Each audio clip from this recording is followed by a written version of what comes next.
Right, welcome to part two of the Pro Football Doc podcast. Special thanks to Mattress Mac, Jim McIngvale. I meant it, interesting guy. Does some unique things more than just the gambling. That was kind of fun. We'll talk about a couple things in this part of the podcast here. One might be kind of sensitive. Christian Ericksen, Denmark in the Euros. Big deal. And I want to treat this with the right amount of sensitivity and not, with the right amount of respect, because that was a scary issue. Definitely a scary issue. Not one to be taken lightly at all. And the good news is he seems to be okay. But this is what happened for those of you. He's right here. You see him run over and he collapses. You see it far away. He collapses all of a sudden. So that obviously is pretty darn scary. And let me just tell you right now, I'm talking about this because this is kind of what I do, analyzing video, answering questions, providing perspective. It's not clickbait. It's not whatever. And but because he is reportedly doing well at the hospital, I feel comfortable talking about it. I didn't tweet about it initially. I was at a baseball game coaching my son in his little all-star 8-year-old Pony League baseball scrimmage. But B, I didn't really have all the information in real time and video. I wasn't watching. And C, it's a scary incident. I wanted to be respectful, so I didn't say anything. And really, till later on. On a lighter, funnier note, someone told me this morning that, pardon my take, my guys, Barstool Big Cat and PFT commenter, I still enjoyed the one time I was on their show. It was fun. I liked it. They're good guys. And they make fun of people, but not of injury. So I respect that. And they took a little shout out at me, or ribbing at me, I guess, whatever. It's all good. They were like talking about Christian Ericksen and wondering what Dr. Chow said. He'll be okay in 2 or 3 weeks or something. And that's all in good faith. Good fun. I guess it's at 153 of today's Pardon My Take podcast. Shout out to PFT commenter and Barstool Big Cat. Good guys. All I said after the fact was kudos. This is why all pro teams have AED, automatic external defibrillators, with them at all times, including on the plane. Now, we always had that around, and admittedly, we never had to use it, but this is why you have it around.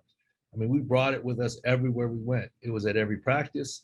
It was on the plane with us, not underneath, checked baggage, held by an athletic trainer on board, overhead compartment. Always with us at every game, warm up, you name it, on the bus with us, back to the airport, etc. Just in case. Well, honestly, at the time, I thought if we were to ever use it one day, it might be on one of the coaches, some of the older guys, or one of the staffers. But obviously, if a play or something happens, this is huge. Sudden cardiac arrest, etc. Many different things. I'm not saying that's for sure what he had, but it certainly looked like cardiac arrest by all reports, but there are many different kinds. So let's get into analyzing this video a little bit, and look away or forward through if you don't want to see it, because I do think even for me, it's a little bit disturbing. So everyone be forewarned, but I'll try and be objective and walk you through this. So this is a longer video. Here's Christian Ericksen. Here he is. And you can see him collapsing, and the ball kind of hits him as he goes down. This one player goes up to him. First of all, they're waving for help, appropriate thing to do. And then he's checking on him right there and waving for help. And the referee, other teammates waving for help. And let's just watch that again for 1 second. And here comes the athletic trainer, the physios, and let's back up for 1 second here. So he goes down at about the 9-10 second mark of the video. Initially, people said his teammate performed CPR.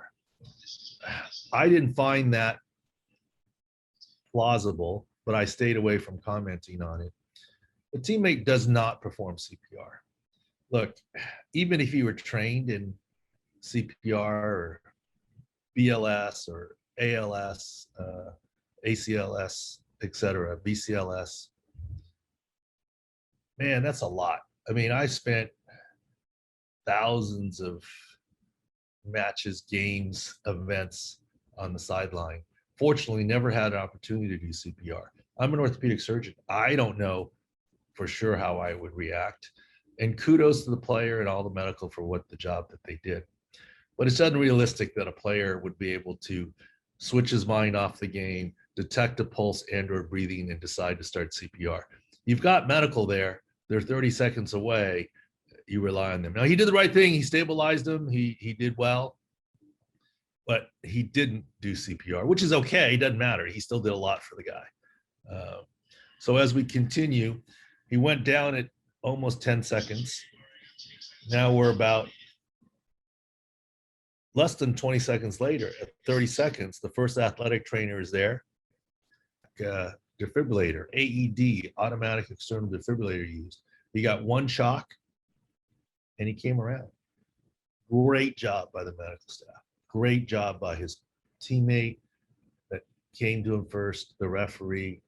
Everything was done to protocol. Very tough situation. So kudos to all of them for saving his life. And this is why you have AED devices. I think high schools should have them. I think colleges should have them. Many big buildings have them in the lobby, and I think it's a good thing. It's one of the true things that can sometimes save someone's life. I would lobby for more AEDs, and they're really simple to use. Everyone in this audience can use them. Of course, in a time of stress, it's hard to read the directions. Very simple. Basically, you stick the pad on, you turn the machine on, and the machine reads the cardiac rhythm.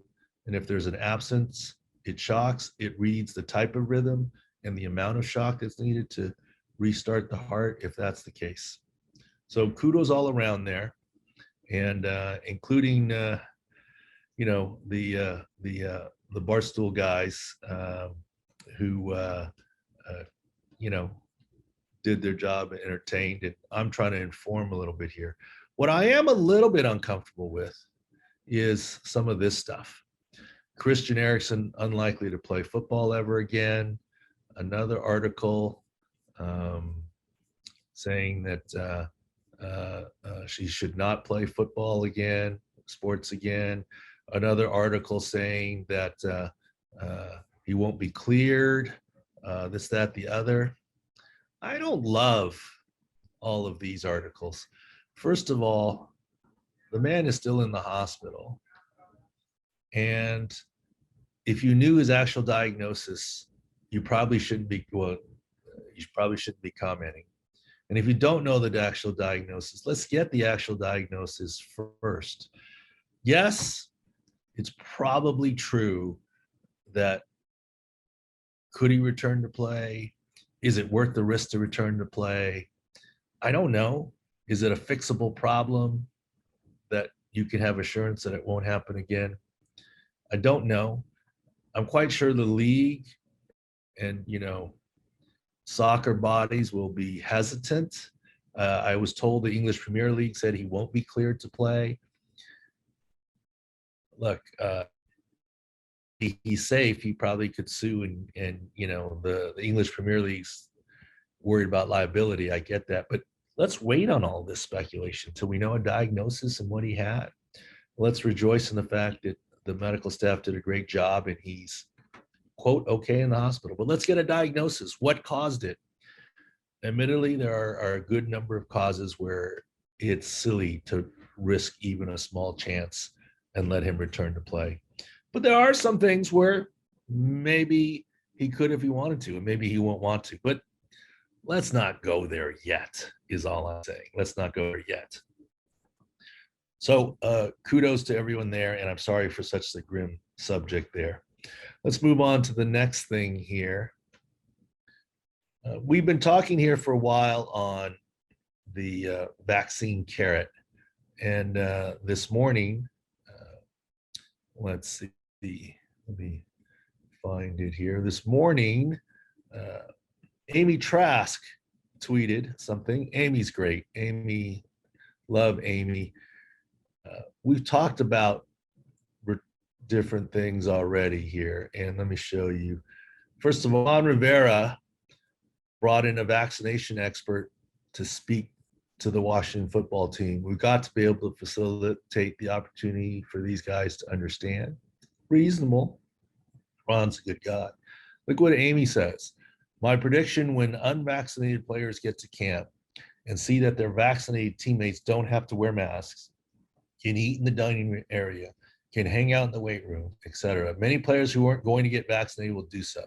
Incentives are very compelling. Yes, this is only the tip of the iceberg on the incentives. Look, if you're a close contact and you've had a vaccine, you don't have a mandatory sit-out period. That's huge. That's the difference of playing in the game or not playing in the game. So not only is Amy right, but I think there may be a movement for teammates, just like last year when players said, hey, look, let's do it right, and it gives us a better chance to win a championship. Let's protect ourselves and do things the right way. Well, it's a different mode here, but I think there's going to be a movement afoot to say, look, why don't we get to the 85% threshold of vaccination? We can have better practices. Our rules are relaxed. We can have more flexibility. We can meet in person more. We can do a lot of different things. Most importantly, if there is a close contact or any outbreak that happens, you don't have the mandatory sit out. And, we talked about John Rahm and the golf thing, but bottom line is it won't solve all ills, but the vaccine carrot is pretty strong. And that's what we've been talking about in terms of COVID. And Amy Trask chimes in very nicely with that. Next, let's talk about a nice tribute and a nice occurrence here. Greek, that's what he calls himself. That's what everyone calls him. Steve Antonopoulos. He's been the Denver Broncos athletic trainer for 45 years. 45 years. It's pretty amazing. So some nice tributes to Greek by the Broncos.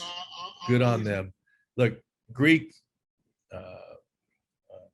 Ronnie Barnes, Fred Zamberletti, Ring of Honor for the Minnesota Vikings. When he retired, Fred Zamberletti, he was the only athletic trainer, and he was a physical therapist the Minnesota Vikings ever had. Greek is in that storied light. Good for him, and congratulations. Congratulations to him. Next, we'll go into some football things. Oh, something fun first. Thank you, Scott Fish. It was in my spam folder, but I found it. My second official fantasy contest ever. Scott Fishbowl 11. Thank you. Didn't get kicked out after year one, thankfully. I'm going to have to work harder this year because last year was some beginner luck. We did all right. Had a Tyreek Hill and Patrick Mahomes stack that did very well. Had Aaron Rodgers who did very well. I had a low value on running backs. Lucked out, worked out. Beginner's luck, first fantasy. Actually won the division. Made it to the second round of playoffs, but then lost. But it was a lot of fun. Let's talk some more football here. Thought there was a funny tweet here. David Bakhtiari. Sarah O'Line meets David Bakhtiari. There's David Bakhtiari. Why are these high school kids all bigger than an NFL All-Pro? First of all, some of it may be camera angle. This guy's standing in front. He's standing in front. These two guys are pretty big. But let me tell you the difference in the NFL. Every D1 college line is as big as the NFL, but there's not as quick, not as strong, not as technique driven. Look, the big kid, in my experience, the big kid who plays left tackle in high school, who's 6'7", and weighs 350 pounds. Very, very rarely goes on to collegiate greatness versus even NFL greatness. What goes on to it is a 6'6" kid that's very athletic, that was a D end, that was a tight end, an athletic big kid who in college gets converted, learns technique, puts on training table weight, has a big frame, long arms, good reach, very athletic guy. Those are the guys in the NFL. The NFL offensive linemen are great athletes. They come at you very fast. The game is very, very fast. Having been on the sidelines of the NFL, even in college, the speed is different. In high school, it's obviously extremely different. So it's not size, it's speed, quickness. Just like a quarterback, when you talk about arm strength, there are not a lot of tight window throws.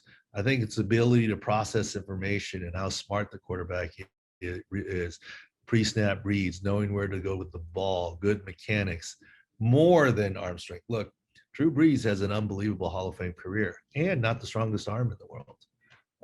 So that's my take on some of the athletic stuff. Let's run through some NFL injuries and information here. Next up here. Oh, before we get to that, DeMaurice Smith says the union is investigating a number of teams violating offseason rules. One has been punished. And the report is that some of these cases have resulted in injuries.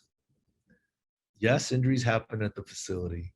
I certainly hope no injuries happen because of breaking rules. The rule breaking is usually fairly technical. Doesn't mean that you shouldn't follow them. But I do find it a little hard to believe that not following the rules has resulted in injuries, because the PA would be shouting from the mountaintop if that's were the case. And they should, if a player got hurt because the team broke the rules. There'd be lots of liability, but I just find that hard to believe. There may have been some rules broken, but I find it hard to believe. There's one team that definitely got fined. I believe it was the 49ers. They got penalized a little bit. I think it was their own, if I'm remembering correctly, their own in-house media that showed some video, and I guess there was some contact where there shouldn't be, and the league stepped in. But in any case, hopefully everyone stays healthy. Let's run through a couple of injuries here very quickly. Moving on here. Jawan James, a guy who got injured, ruptured his Achilles away from the facility, signed a 2-year deal worth up to $9 million with the Ravens. This is a good stash signing. He's not ready right now. He probably is not playing this year. But they got him signed in case late season and certainly for next year. And that's been confirmed. He's a good stash signing. Julio Jones admitted he rushed back from grade 2 quad and hamstring strain last season. And no excuses, ready to go. Look, yeah, I get 30-year-old receivers fall off a cliff, but maybe not Julio Jones. And look, who's to blame the guy? I mean, this is why sometimes athletes don't rush back. I think Julio did. That's what I saw at Pro Football Doc last year. Less than 100% he rushed back to play, has a subpar game, and then people say he's old. That's kind of unfair. And I agree with Julio. I think he should have a good season coming up here. And then a couple more here. Oh, let's move to basketball. So for basketball, this is Kyrie Erving's injury. It looks pretty bad if you look at it closely here. Rolls his ankle on the foot.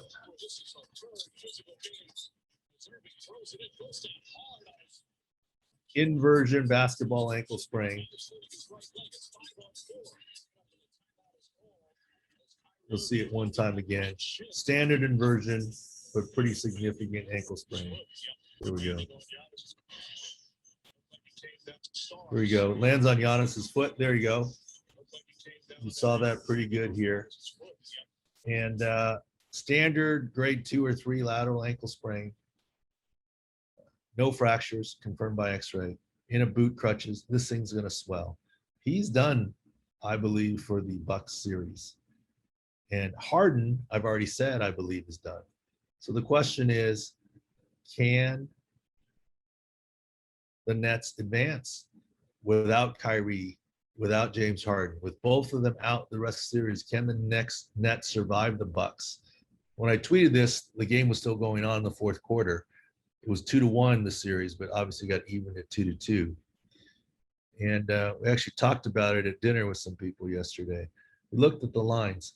If you would have wagered in game on a series or right after the game, you would have gotten plus money on the Bucks for the series. This morning at FanDuel Sportsbook, the line was at minus 130 if you took the Bucks, and the minus 150 at others. There's even an ESPN article on it citing the line move change that happened. And this is why ultimately basketball, looking at injuries, may be more important than even football, because one player can make a much bigger difference, whereas football, potentially less difference. So could have saved yourself a lot of money if you wanted the Bucks there and got in early on the action. Joel Embiid is still playing, but interestingly enough, a Hawks player is now out with a small lateral meniscus tear and having surgery. And it's not Joel Embiid with the small lateral meniscus tear. He still seems to play well. Anyways, DeAndre Hunter, second-year guard forward, surgery on his knee, while Embiid continues to play through. And it's just a little bit ironic because all the attention's been on Embiid, and they've had the same injury. Here we got a baseball player dislocated his left shoulder, Travis Shaw. You can see him dive, outstretched left arm. I mean, Tatis was a subluxation. This is a dislocation. The season isn't necessarily for sure over, but it's hard to play through. He will need surgery to fix his labral tear. All right, let's finish off with what happened here. UFC fight on Saturday. Once again, not for the weak of heart. Turn away, don't look. Let's see what happened here.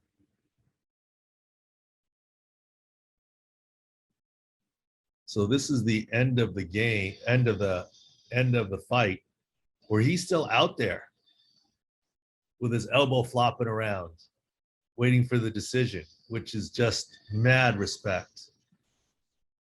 And apparently here, look at the video here.